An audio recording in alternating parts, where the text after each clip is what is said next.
آپ حضرات جس فیلڈ سے تعلق رکھتے ہیں وہ میڈیکل سائنس ہے. جو طلباء و طالبات اس وقت بیان سن رہے ہیں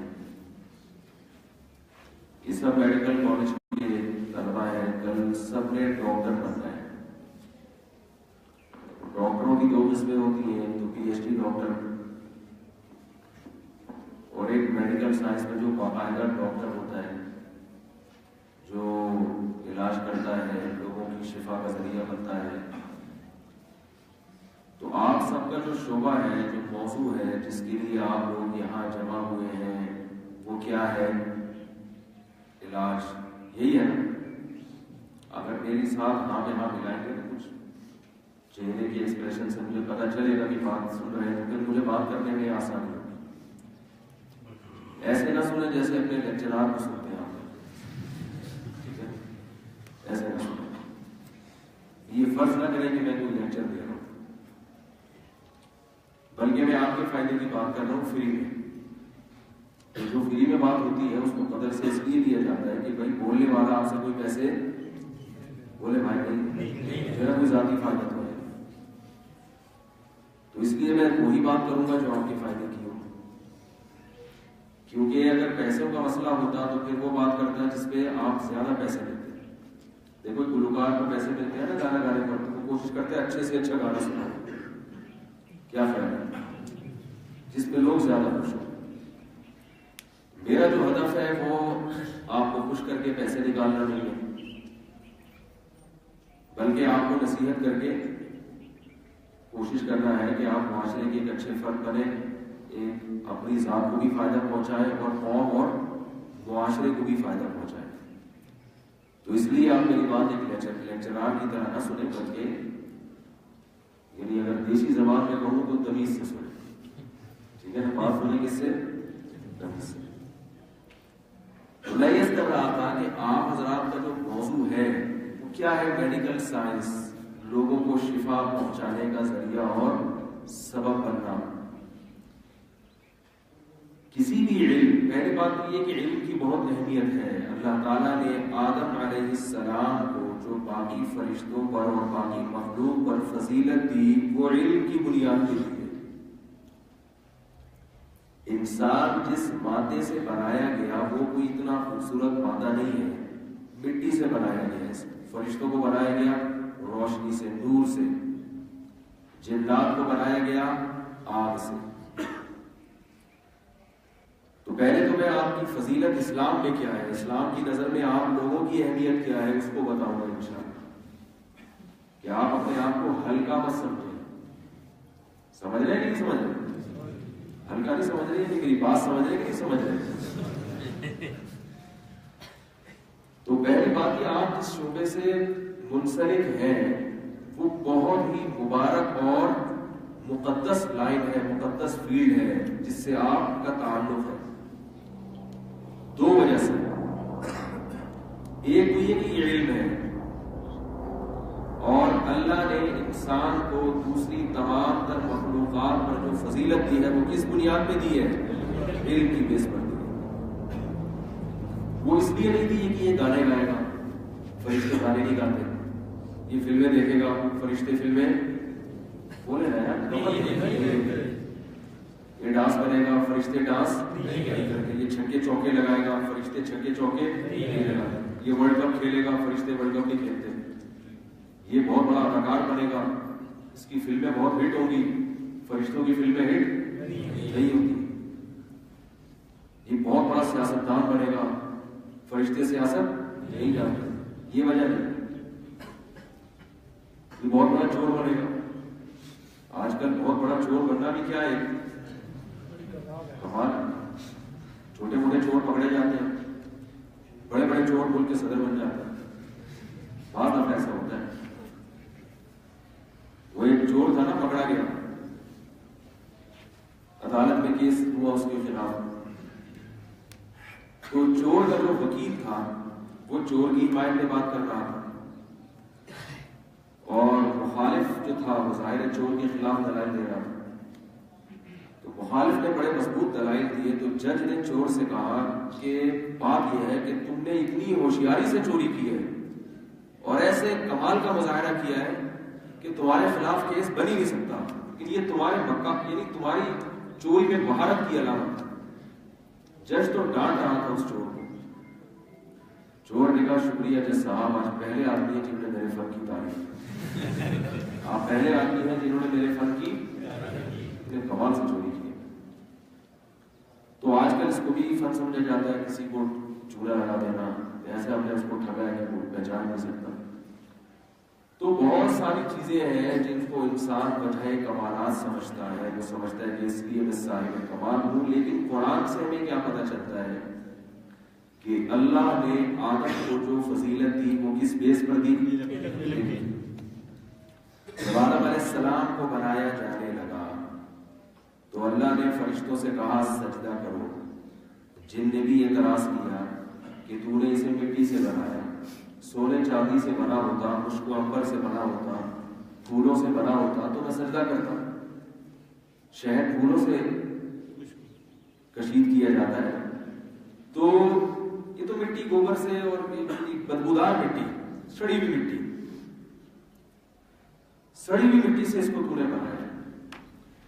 تو اللہ تعالیٰ نے کیا فرمایا کہ جب بنایا اور کہا کہ سجدہ کرو، اور کہا کہ اعلم ما لا تعلمون، اس آدم کے بارے میں جو کچھ میں جانتا ہوں وہ تو نہیں جانتے، کیا جانتا ہوں یہ آگے بتایا۔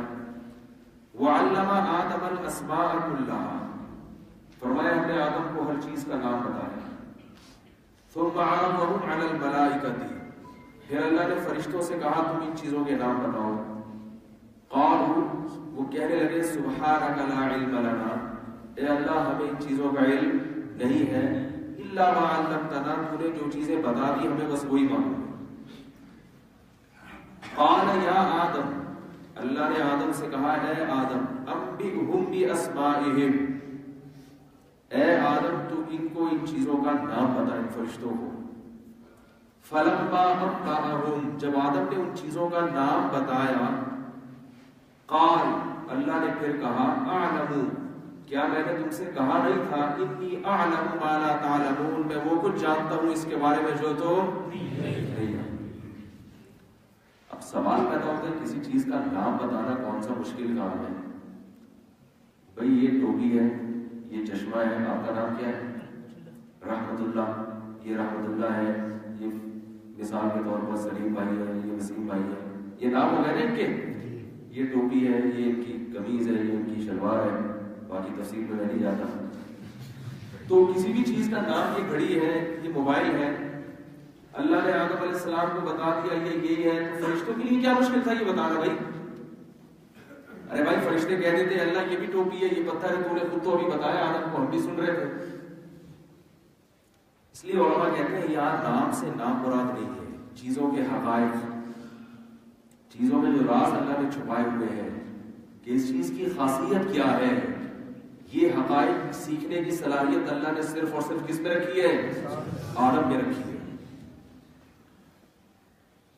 سیکھنے سمجھنے کی صلاحیت، فرشتوں کے اندر یہ صلاحیت ایسا نہیں ہوتا فرشتے بات سے بات نکالتے چلے جائیں اور ایجادات کرتے چلے جائیں۔ یہ صلاحیت اللہ نے جانوروں میں بھی نہیں رکھی ہے۔ جانور کو اللہ نے 1 کروڑ سال پہلے جس صلاحیت کے ساتھ پیدا کیا، 1 کروڑ سال کے بعد بھی جانور وہی کا وہی، حیدرآبادی زبان میں کہتے ہیں وہیچ کے وہیچ، جہاں تھے وہیچ کے وہیچ، ادھر ہی کھڑا۔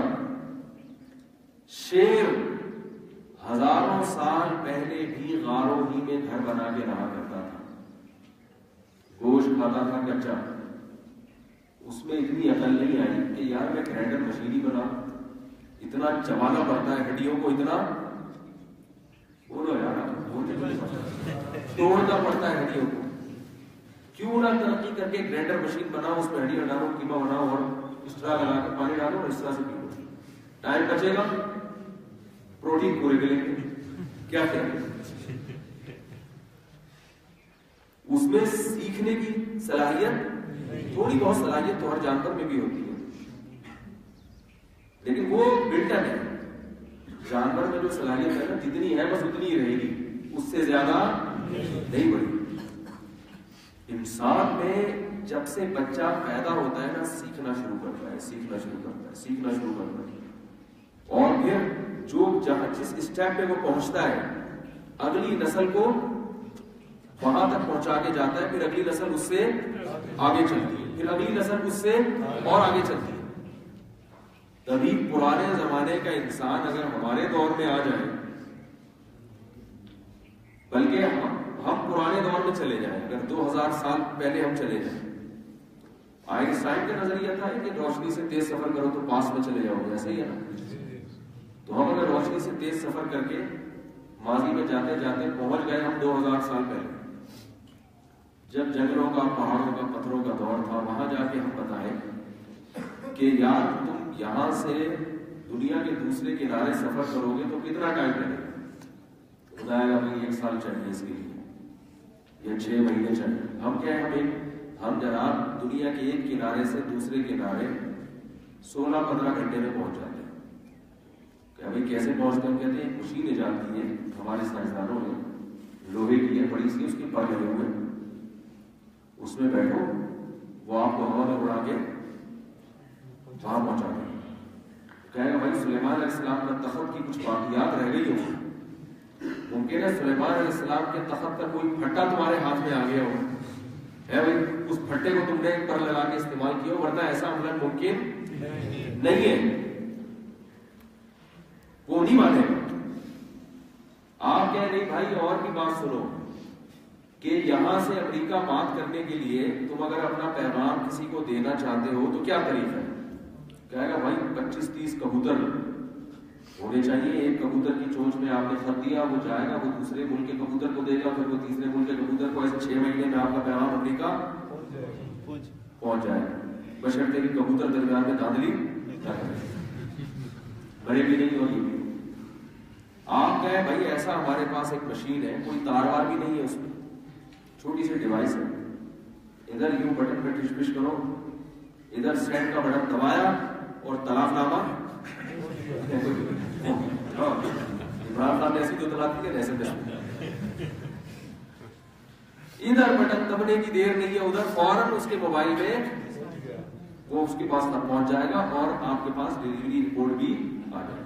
نیلا 2 سائڈ ہو گئے، اس کا مطلب ہے پہنچ گیا ہے، پڑھا نہیں ہے، اور اگر نیلا ہو گیا اس کا مطلب پڑھ بھی ہے، جبکہ کبوتر میں یہ آپشن نہیں ہے، غلط بندے کے ہاتھ میں نہ پہنچ گیا ہو، ادھر بٹن دبا نہیں اور ادھر پہنچا نہیں، اور پہنچے گا بھی، اور یہ بھی پتا چلے گا اسی بندے کے ہاتھ میں پہنچا ہے، اور اس نے پڑھا ہے یا نہیں پڑھا یہ بھی پتا چل جائے، اور اس کو پھر بھی یقین دلانا ہو تو ویڈیو کال کرو، کیمرہ آن کرو، ویڈیو کال کرو، ادھر وہ آپ کو دیکھ بھی رہا ہوگا، آپ پورے کے پورے وہاں ریسیو ہو رہے ہیں، پورے وصول ہو رہے ہیں آپ، وہ یقین کرے گا نہیں بھائی پاگل والی بات ہے۔ تو ہوا یہ ہے کہ اصل میں اسٹیپ بائی اسٹیپ ترقی ہوئی ہے، ایک دم سے تو یقین نہیں آئے گا، لیکن جب وہ اس کے پہلے کی پروسیس دیکھے گا کہ بھائی پہلے ڈاک کا نظام مضبوط ہوا، پھر ڈاک کے نظام کے بعد وہ تار والے ٹیلی فون آئے، گھنٹے گھنٹے بیٹھ کے گھماتے رہو اس میں، ٹھیک ہے نا، لائن بزی جا رہی ہے، پھر وہ لائنوں میں کچرا آ رہا ہے، کاربن آ رہا ہے، لائن مین کو پیسے کھلانے پڑ رہے ہیں، پھر جا کے آپ کی بات امریکہ میں سنی جا رہی ہے، پھر اور ترقی ہوئی، ہوتے ہوتے ہوتے ہوتے ہم یہاں تک پہنچے ہیں۔ کیلکولیٹر کی ایک سادہ مشین کہتے ہیں کمرے جتنی مشین ایجاد ہوئی تھی، جو کیلکولیٹر بنا تھا نا، کیلکولیٹر اتنا بڑا تھا کہ وہ پورے اس میں بٹن اتنے بڑے بڑے ہوتے تھے، 8 کا بٹن دبائیں گے تو 8 لکھے، پورا زور لگانا پڑتا تھا 8 کے بٹن، پھر پلس کا بٹن دباؤ، دیکھنا پڑتا تھا پلس کہاں ہے، چل کے جانا پڑتا تھا بٹن کے پاس، اس پہ دنیا حیران تھی کہ ایسی مشین ایجاد کر لی ہے کہ 2 + 2 لکھو تو 4 آتا ہے جواب، کیا صحیح مشین ہے۔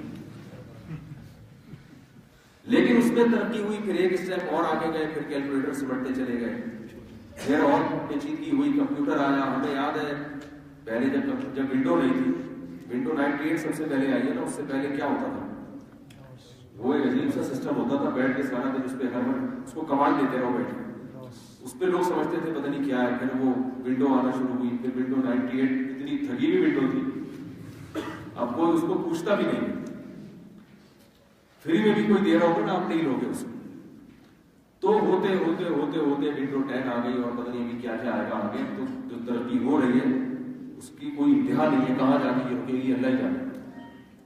لیکن یہ کیا ہے؟ یہ وہ صلاحیت ہے جو اللہ تعالیٰ نے آدم علیہ السلام کو دی تھی.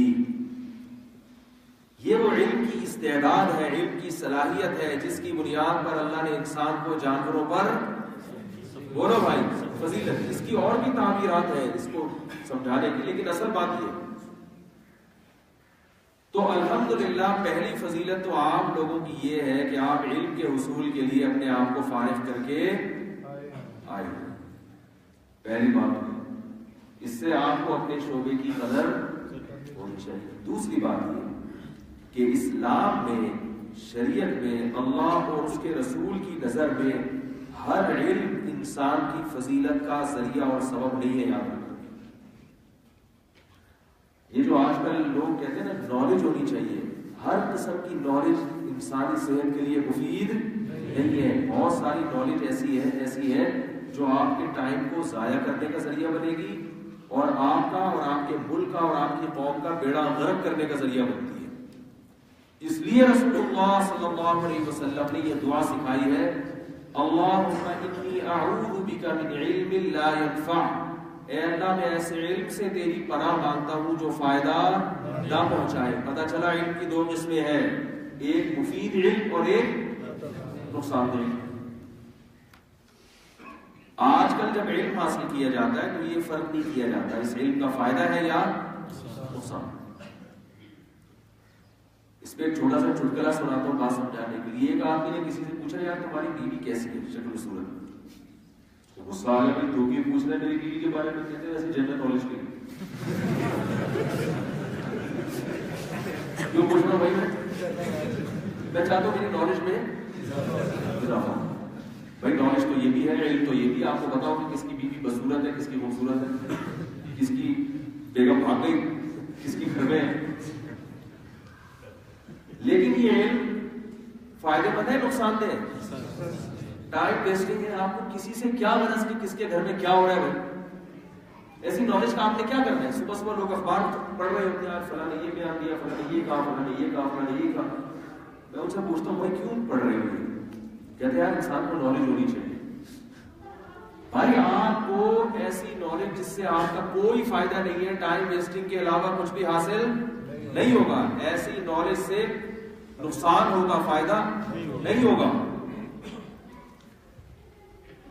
الحمدللہ میڈیکل سائنس ایک ایسا شعبہ ہے جس کے بارے میں دو رائے نہیں ہو سکتی. کوئی یہ نہیں کہہ سکتا کہ یہ ایسی نالج ہے جو ملک اور قوم کے لیے نقصان دہ ہے. یقیناً یہ ایسی نالج ہے جو بہرحال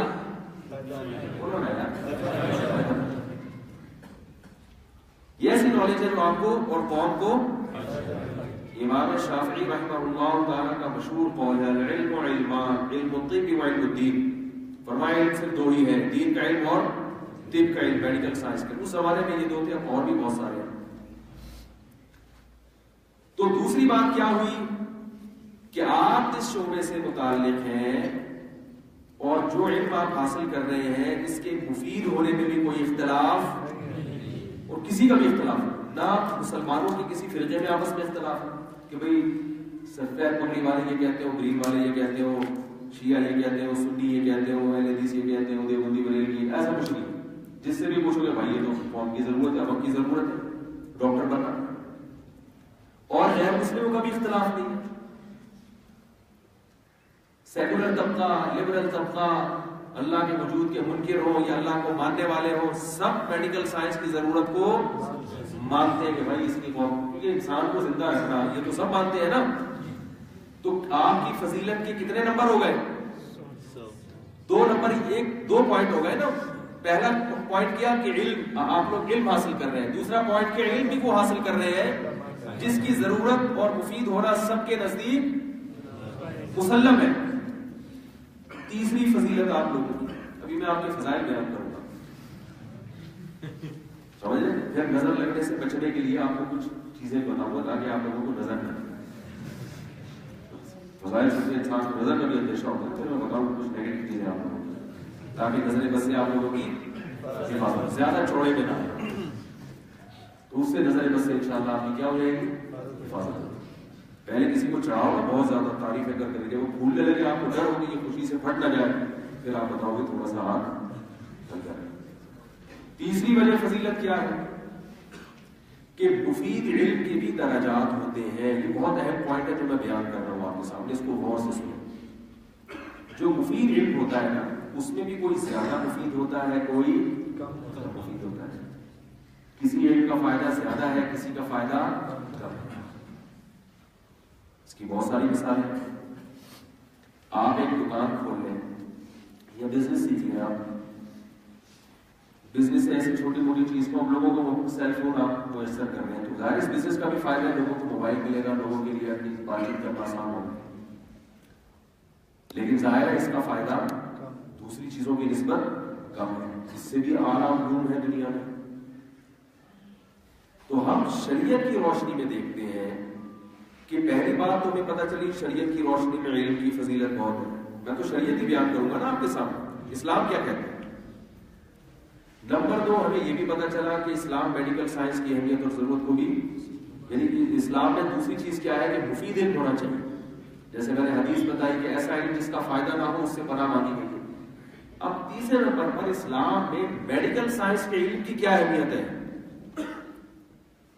اسلام میں میڈیکل سائنس کے علم کی اہمیت دین کے علم کے بعد سب سے زیادہ ہے۔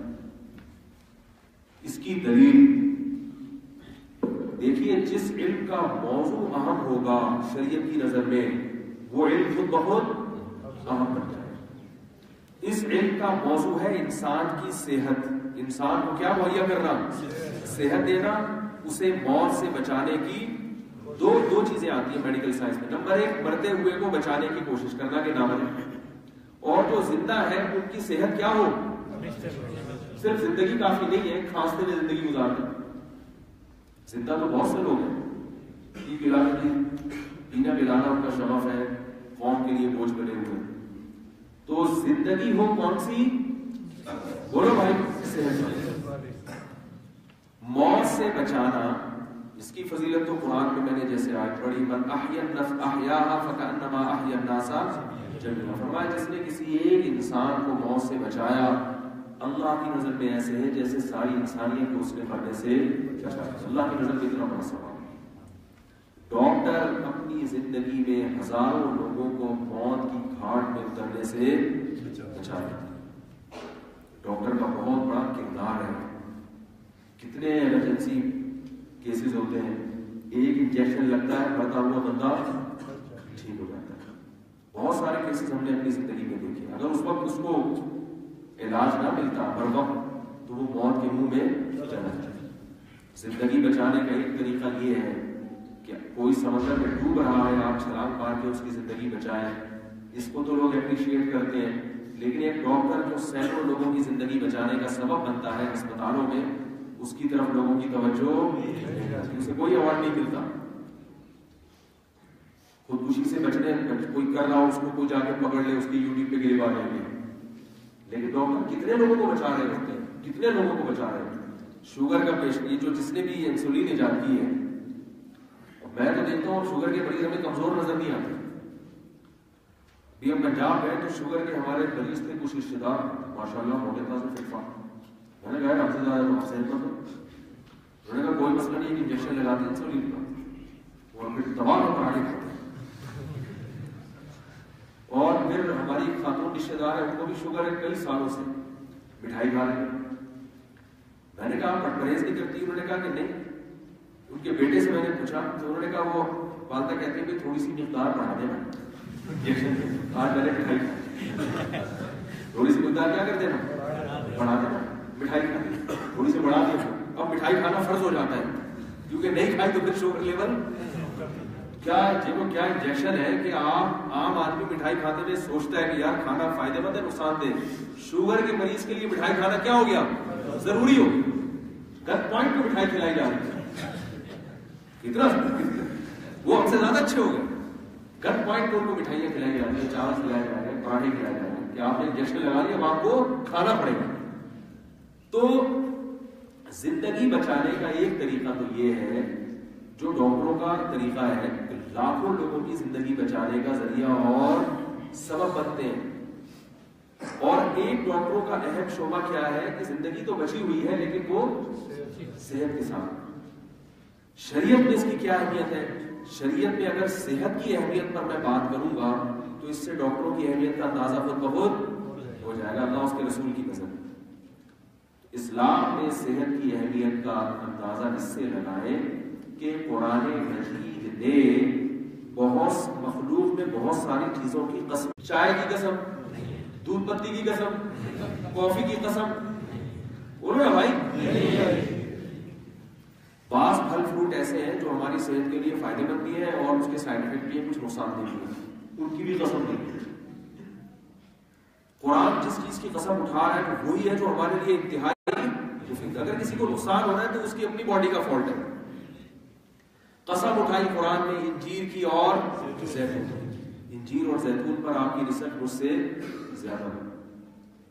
انتہائی مفید چیز ہے انجیر انسانی صحت کے لیے. یہی وجہ ہے کہ گورے جو ہے نا انگریز، انہوں نے انجیر اور زیتون کا استعمال اب جا کے شروع کیا ہے. مسلمان معاشرے میں انجیر اور زیتون ہمیشہ سے کھائی جاتی ہے. عرب کو آپ دیکھیں ان کے ناشتے انجیر اور زیتون کے بغیر نہیں ہوتے. ان کو کس نے بتایا ہے؟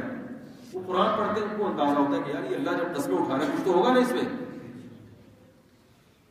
قرآن میں بہت اہتمام سے جس پھل کا ذکر ہے وہ انار ہے. انظروا الی ثمرہ اذا اثمر، فرمائے انار کے پھل کو دیکھو جب یہ پھل دیتا ہے.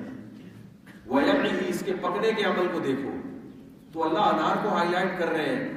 انار بے انتہا صحت کے لیے، بولو بھائی، مفید ہے، بہت مفید پھل ہے صحت کے لیے. آپ کی ریسرچ ہم سے زیادہ نہیں ہے تو آپ نیٹ پہ ریسرچ کریں.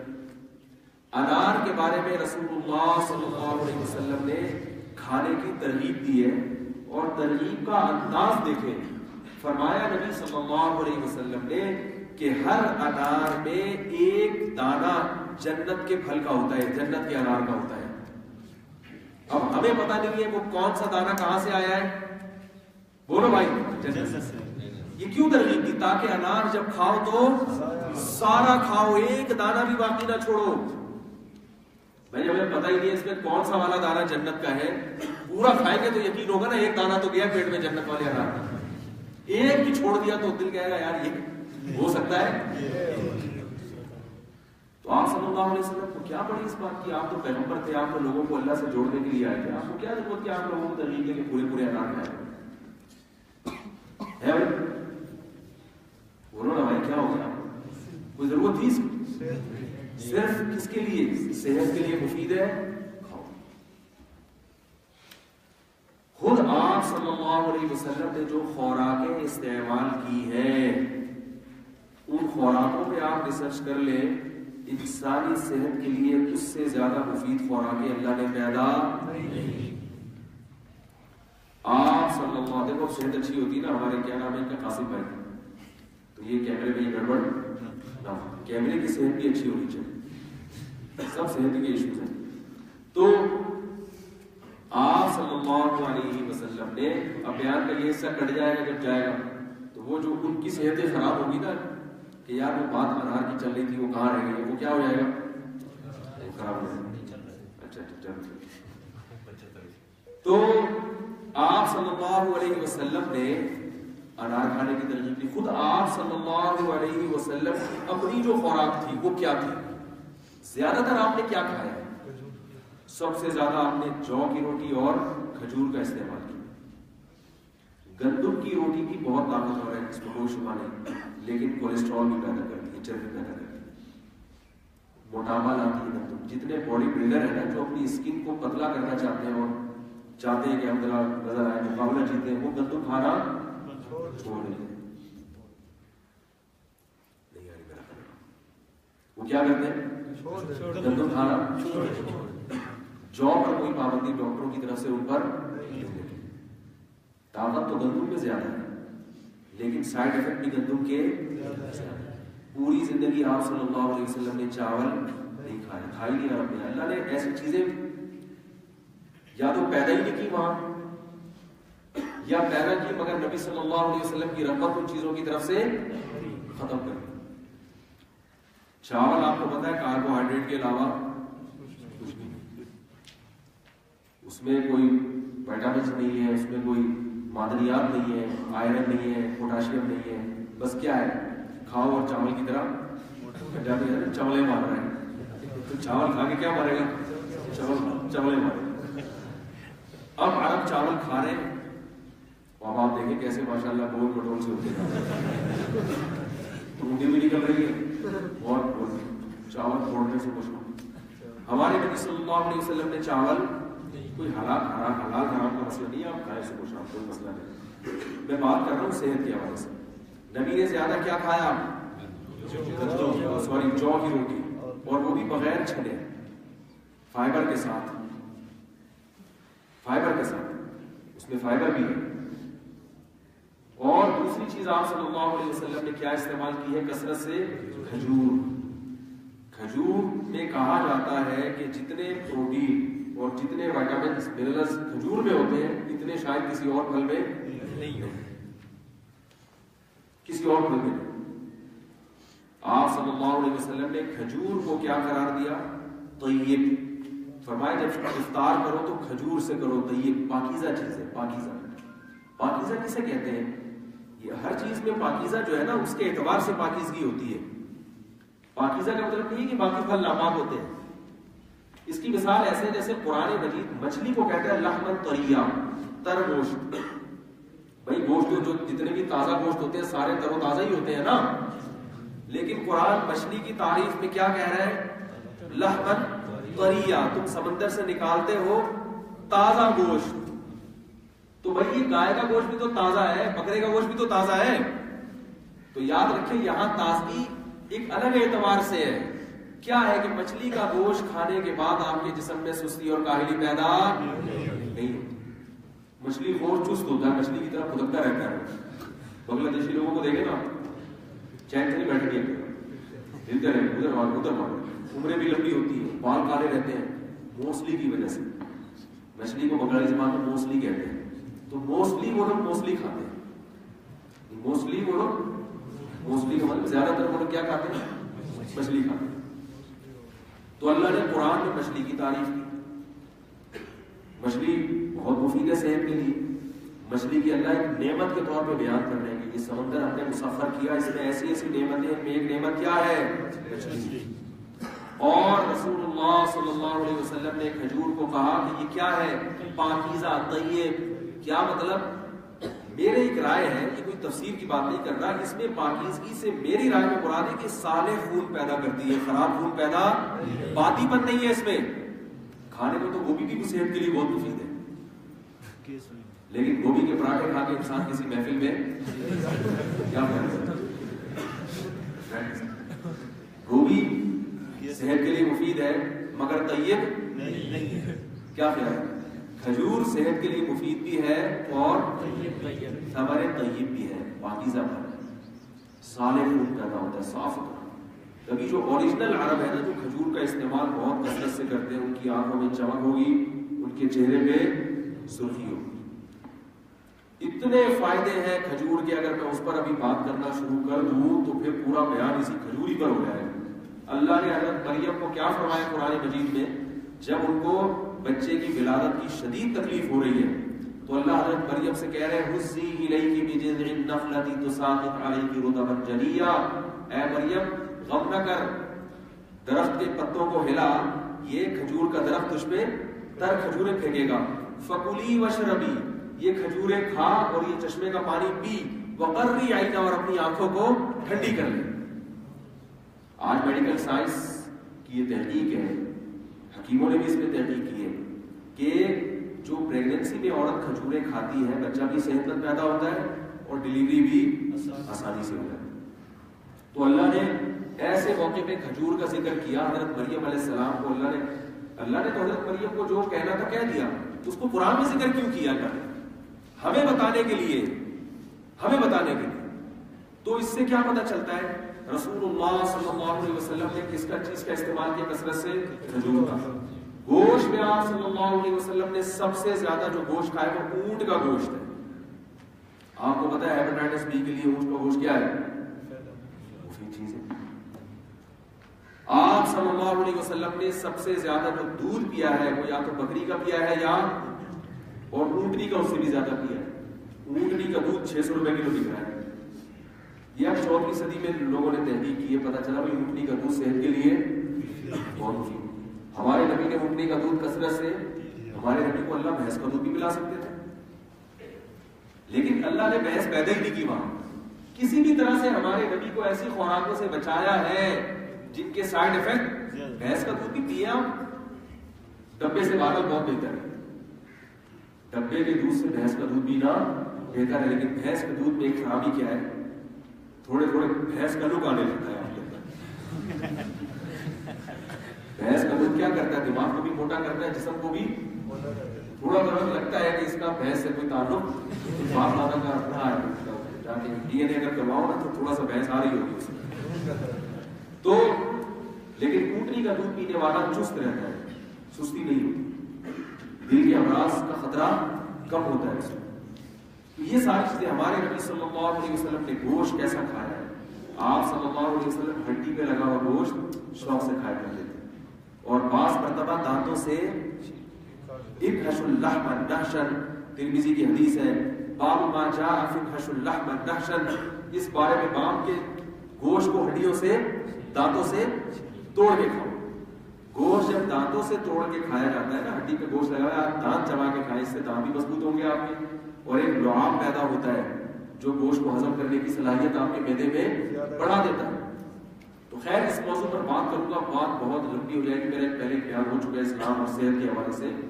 تو میں یہ بتانا چاہ رہا ہوں کہ یہ ساری چیزیں اس بات کی دلیل ہے کہ اسلام میں صحت کی بہت زیادہ اہمیت ہے, بہت زیادہ ہے.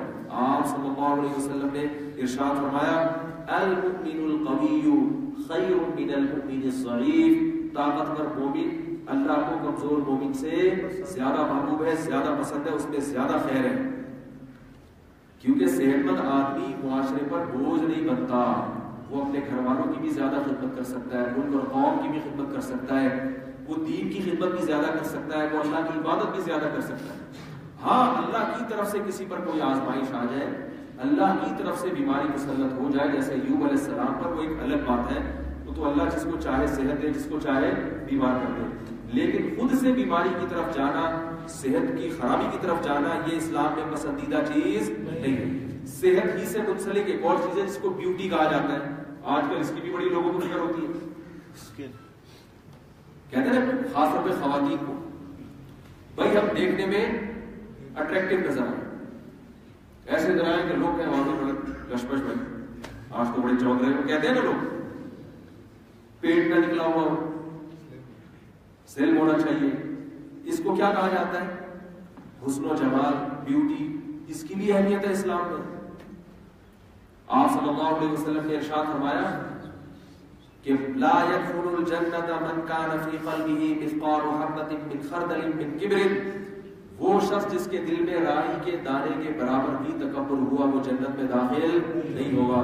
صحابی نے عرض کیا, یا رسول اللہ میں چاہتا ہوں میرا لباس اچھا ہو, میرا جوتا اچھا ہو, لباس و پوشاک اچھی ہو, کیا یہ بھی تکبر میں آتا ہے؟ آپ صلی اللہ علیہ وسلم نے فرمایا, ان اللہ جمیل یحب الجمال, اللہ تعالیٰ جمیل ہے اور جمال کو پسند کرتے ہیں.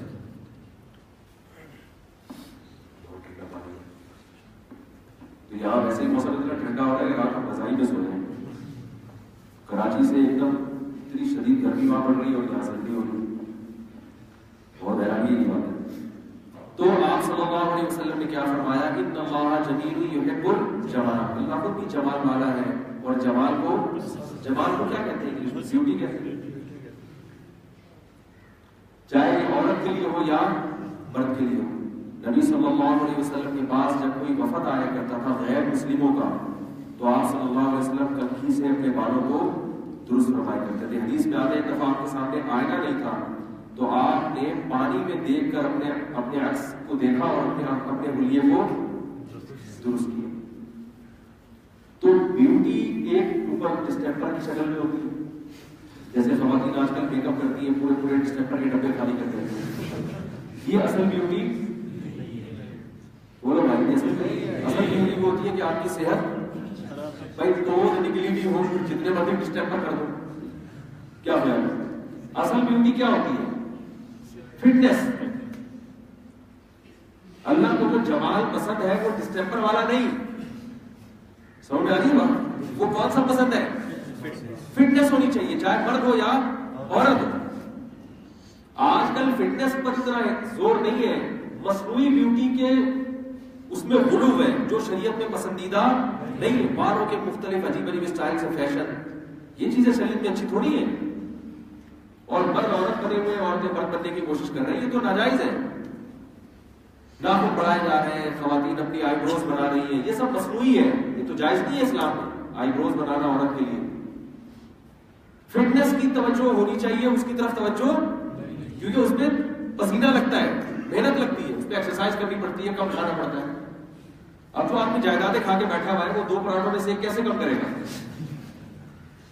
بھائی آپ اسے کہا 2 کے بجائے 1 پراٹھا کھائے گا صبح، وہ کہہ رہے ہیں میں جائیدادیں ہڑپ کر کے بہنوں کی وراثت کھا گیا، میں بیوی کا بہن کھا گیا، اتنی بڑی بڑی چیز میں کھا گیا، میں نے ڈکار دی آپ اسے پراٹھے سے روک کر.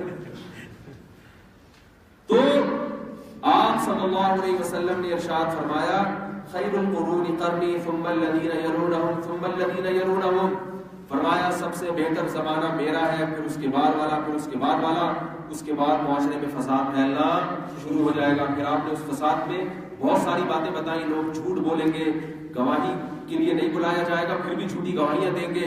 اور اس میں یہ بھی فرمایا آپ صلی اللہ علیہ وسلم نے کہ ان کی توبیں نکلی ہوئی ہوں گی. کیا مطلب؟ ایسا لائف اسٹائل ہوگا، کھائیں گے بھی زیادہ، جائز ناجائز کی پرواہ کیے بغیر کھائیں گے، تو نتیجہ کیا نکلے گا؟ ایک تو قدرت کی طرف سے کسی کا پیٹ بڑا ہوا ہوتا ہے، وہ برا نہیں ہے. یہ مطلب نہیں کہ کسی کا پیٹ بڑا ہوا ہے، کوئی بھاری جسم ہے، آپ اس سے بدگمان ہو، یہ حرام جائز نہیں ہے. میں نے بڑے بڑے علماء کو دیکھا ہے، بہت کم خوراک ہے لیکن جسم بہت زیادہ بھاری ہے. صحابہ بھی ایسے موجود تھے، بہت کم کھاتے تھے، اچھا کھاتے تھے، مگر قدرت کی طرف سے بعض کا اسٹرکچر ہی ایسا ہوتا ہے. یہ مطلب نہیں ہے کہ آپ کسی بڑے ہوئے پیٹ والے کو دیکھیں یا کسی بھاری جسم والے کو دیکھیں تو آپ اس سے بدگمان ہو. بعض دفعہ بیماری سے ایسا ہو جاتا ہے، اللہ کی طرف سے بیماری ہے. لیکن اگر کھا کھا کے اور فضول چیزیں کھا کھا کے، پیزے کھا کھا کے اور برگر کھا کھا کے اور کولڈ ڈرنک کے ذریعے اور چائے کے ذریعے اور کافی کے ذریعے وزن بڑھا لیا آپ نے، تو یہ شریعت میں پسندیدہ کام نہیں ہے. کیونکہ اس سے مسلمانوں کا امیج جو دنیا میں بنے گا وہ کیا بنے گا؟ خراب. اور مسلمانوں کا امیج اگر خراب ہوگا تو اس سے اسلام کا امیج خراب ہوگا. آج لوگ یورپ امریکہ جاتے ہیں، ان لوگوں کی فٹنس دیکھ کے کہتے ہیں اصل تو یہ ہے.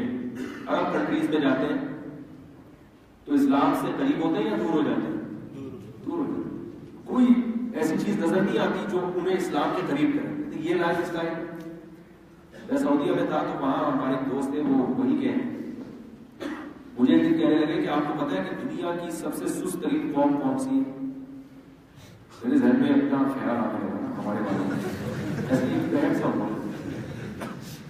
انہوں نے کہا سب سے زیادہ سست ترین لوگ دنیا میں سوڈان کے اسلامی ملک ہیں، نمبر 1. میں نے کہا کیسے؟ کہہ رہے سوڈان تو مشہور ہے کہ وہاں اگر سوال پوچھا جائے کہ یہاں لوگ صبح اٹھ کے کیا کرتے ہیں، جواب دیتا ہے کہ صبح اٹھ کے سب سے پہلا کام یہ کرتے ہیں کہ آرام کرتے ہیں. یہاں لوگ صبح اٹھ کے سب سے پہلے کیا کرتے ہیں؟ ریسٹ کرتے ہیں، کیونکہ سو سو کے تھک گئے ہیں تو تھوڑا سا.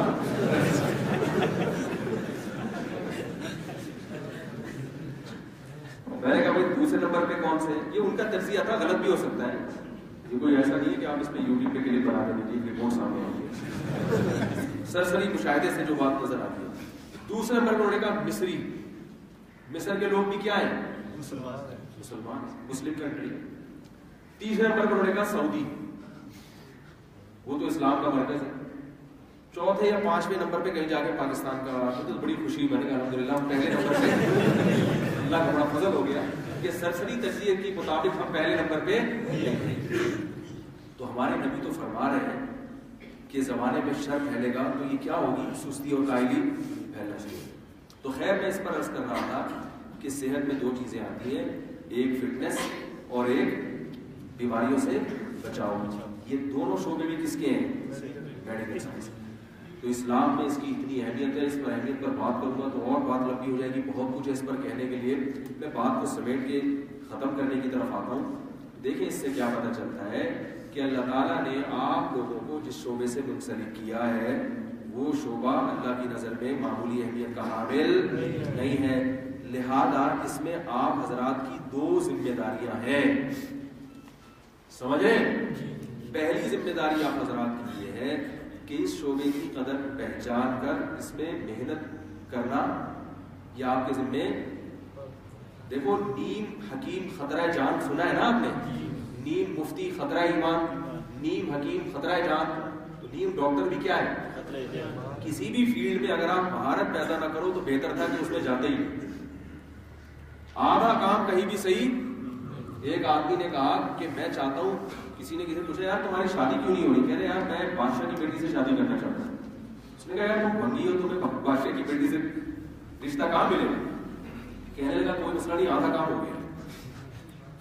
آدھا کام ہو گیا. آدھا کیسے؟ کہہ رہے ادھر سے ایجاب ہو گیا، وہاں سے قبول کا انتظار ہے. ادھر سے ہاں ہو گئی ہے، وہاں سے ہاں کا. آدھے کام کی کوئی ویلیو ہے؟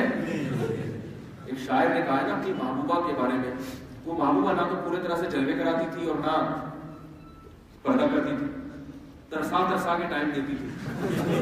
تو اسی یہ جو عاشق تھا نا یہ جل بھول گیا، بالکل کوئلے کی طرح. کیا ہو گیا یہ بھائی؟ یا تو بالکل ختم کرو تعلق، کچھ دن روئیں گے پیٹیں گے سیٹ ہو جائیں گے. یہ کیا ہے ترسا ترسا کے کبھی تھوڑا سا جلوہ دکھا دیا، کبھی نہیں، کبھی بات کر لیں گے. تو شاعر میں اس پہ کیا ہو گیا؟ اور عشق کی ابھی ابتدا تھی تو ابتدائی عشق میں بالکل جل بھول کے ایسا ہو گیا. تو اس پہ اس نے شعر کہا، ابتدائی عشق میں دل ہوا یوں خراب آدھا کہ جیسے سیخ پہ چڑھتے ہی جل جائے کباب آدھا. آگے کہنا ہے لگتا ہے میرے محبوب کی ایک آنکھ غائب ہے، لگتا ہے میرے محبوب کی ایک آنکھ غائب ہے کہ اس نے جب بھی پلٹا ہے تو پلٹا ہے نقاب آدھا. جلوہ بھی کرایا تو آدھا پورشن دکھایا آدھا. کہہ رہا لگ رہا ہے ایک آنکھ نہیں ہے اس کی جو اتنا اپنے آپ کو چھپا دی. تو آدھی جو ہے نا کوئی بھی چیز صحیح نہیں ہوتی. ہمارے ہاں جو علم حاصل کیا جا رہا ہے وہ پورا نہیں ہے. سمجھ لیں؟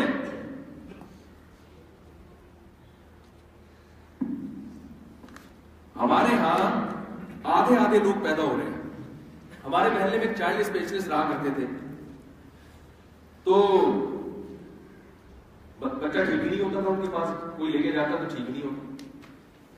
اب ڈاکٹروں کی عادت ہو گئی ہے کہ بھاری بھرکم اینٹی بایوٹک دے کے فوراً ٹھیک کر دو اس کو. وہ یہ نہیں دیکھتے اس کے سائڈ افیکٹ کیا ہوں گے. بس وہ ایک ماہر ڈاکٹر تو دیکھے گا نا اس کو بیماری کیا ہے اور یہ وائرل بخار ہے یا کیا ہے، اس کو کوئی بات نہیں، 10-15 دن چلا بھی گیا تو کوئی اتنا بڑا مسئلہ نہیں ہے. وہ والدین کو مطمئن کر دینا کہ بھائی اینٹی بایوٹک کی ضرورت نہیں ہے. جو بھی اس کو اللہ نے علم دیا ہے اس کے ذریعے مطمئن کرے گا، تمیز سے علاج کرے گا.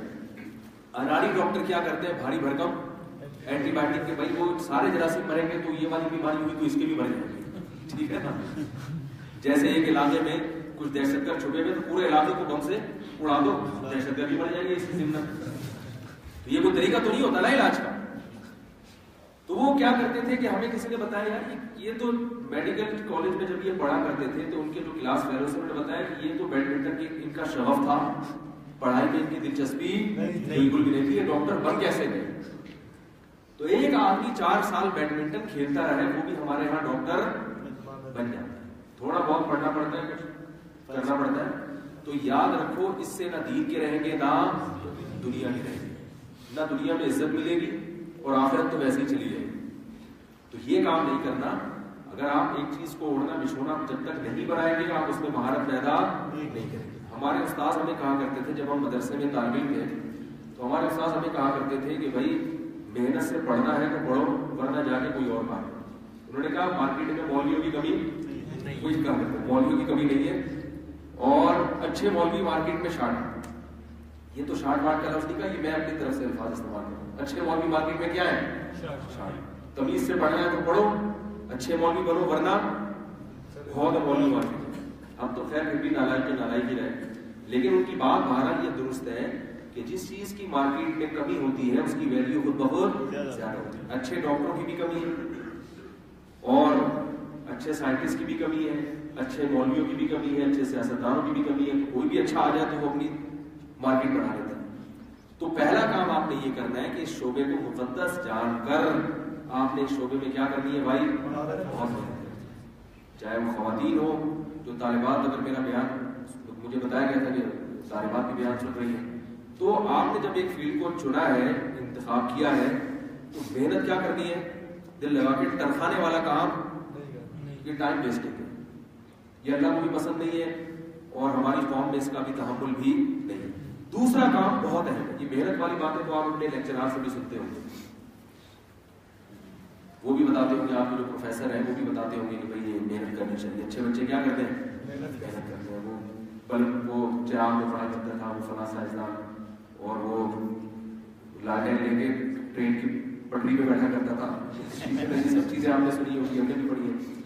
دوسری چیز جو بہت اہم ہے, جو آپ کو صرف قرآن و سنت ہی سے پتہ چلے گی, اور یہ چیز غیر مسلموں کے پاس نہیں, وہ یہ ہے کہ دیکھو, جب بھی آپ کوئی کام کرتے ہیں تو آپ کی ایک منزل ہونی چاہیے. اگر آپ کے سامنے منزل نہیں ہے تو آپ کے لیے سفر بہت مشکل ہو جاتا ہے. میں اس کی ایک مثال سے بات سمجھاتا ہوں.